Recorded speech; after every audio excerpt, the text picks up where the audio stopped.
नमस्कार विद्यार्थी मित्रांनो, तर पहा आपल्या समोर वयवारीचा प्रश्न आहे. प्रश्न असा आहे, जर ए बी सी यांच्या आजच्या वयांचे गुणोत्तर 5:2:6 आहे, त्यांच्या आजच्या वयांची बेरीज 143 वर्ष असेल, तर ए चे 6 वर्षापूर्वीचे वय किती असेल? तर मुलांनो काय करायचं, तुम्हाला तिघा जणांच्या वयांचं गुणोत्तर दिलेलं आहे.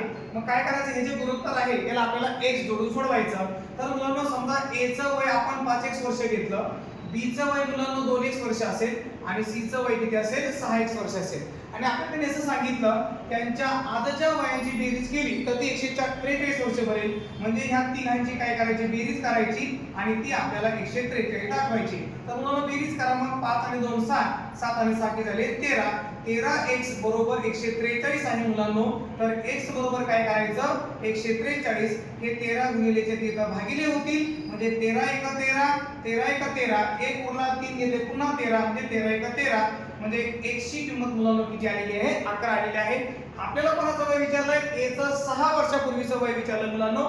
तर मुलांनो a चे अगोदर आजचे वय त्या ठिकाणी आपल्याला निघेल. तर a चे आजचे वय किती मुलांनो, त्याचे 5 भाग होते. म्हणजे 5 गुणिले 11, म्हणजे त्याचं आजचं वय किती आहे मुलांनो, 55 वर्ष. पण आपल्याला 6 वर्षापूर्वी विचारलं. मग 6 वर्षापूर्वी जर वय विचारलं असेल तर काय करायचं, या 55 मधून 6 वर्ष काय करा मुलांनो, मायनस करा. म्हणजे त्याचं 6 वर्षापूर्वीचं वय किती असेल, 49 वर्ष असेल. या प्रकारे हा प्रश्न सोडवायचा आहे. धन्यवाद.